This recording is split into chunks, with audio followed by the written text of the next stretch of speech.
حضرت بایزید بسطامی رحمۃ اللہ علیہ کے پڑوس میں ایک آتش پرست رہتا تھا۔ اس کا ایک شیر خوار بچہ تھا۔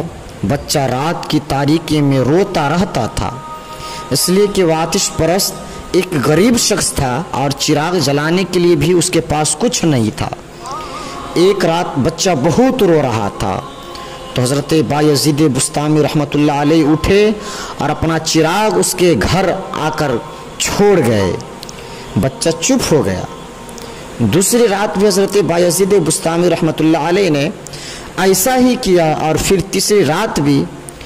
تو آپ کے اس سلوک کا اس آتش پرست کے دل پر بڑا اثر ہوا، اور اپنی بیوی سے کہنے لگا کہ جب شیخ بایزید بسطامی رحمۃ اللہ علیہ کی روشنی ہمارے گھر میں آ ہی پہنچی ہے تو اب ہمیں بھی زیبا یہ نہیں دیتا کہ ہم کفر کی تاریکی میں ہی بھٹکتے رہیں۔ چلو شیخ کی خدمت میں حاضر ہوں اور مسلمان ہو جائے۔ چنانچہ وہ دونوں حضرت شیخ کی بارگاہ میں حاضر ہوئے اور کلمہ پڑھ کر مسلمان ہو گئے۔ اللہ اکبر۔ حسن اخلاق کی برکت سے مجوسیوں کا خاندان مسلمان ہو گیا۔ ہمارے اسلاف کا نیکی کی دعوت دینے کا یہی طریقہ رہا ہے۔ اللہ کے مقبول اولیاء اخلاص کے ساتھ اور اپنے حسن اخلاق کے نقوش چھوڑ دیتے ہیں اور پھر نتائج اللہ پر چھوڑ دیا کرتے ہیں، چنانچہ اس کا اثر بھی اسی طرح ہے نا برآمد ہوتا ہے۔ حضرت سر سقطی رحمۃ اللہ علیہ کا ایک واقعہ ہے کہ آپ نے ایک شرابی کو دیکھا جو مدہوش زمین پر گرا پڑا ہوا تھا اور اپنے شراب آلودہ منہ سے اللہ اللہ کہہ رہا تھا۔ حضرت سری سقطی رحمۃ اللہ علیہ نے وہیں بیٹھ کر اس کا منہ پانی سے دھویا اور فرمایا، اس بے خبر کو کیا خبر کہ ناپاک منہ سے کس پاک ذات کا نام لے رہا ہے۔ منہ دھو کر آپ چلے گئے۔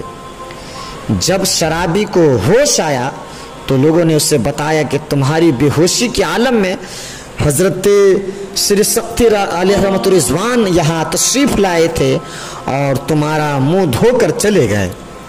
شرابی یہ سن کر بڑا پشیمان اور نادم ہوا اور رونے لگا اور نفس کو مخاطب کر کے بولا، بے شرم، اب تو سری سقطی رحمۃ اللہ بھی تجھے اس حال میں دیکھ گئے ہیں، خدا سے ڈر اور آئندہ کے لیے توبہ کر۔ رات کو حضرت سری سقطی علیہ رحمۃ الرضوان نے خواب میں کسی کہنے والوں کو یہ کہتے سنا، اے سری سقطی، تم نے شرابی کا ہمارے خاطر منہ دھویا ہے، ہم نے تمہارے خاطر اس کا دل دھو دیا ہے۔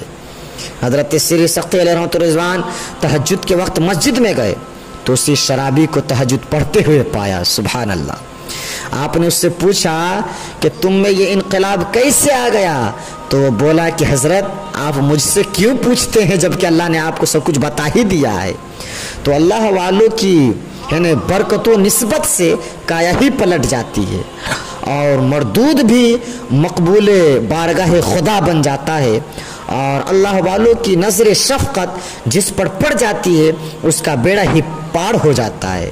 یعنی نگاہ ولی میں وہ تاثیر دیکھی، بدلتی ہزاروں کی تقدیریں دیکھی۔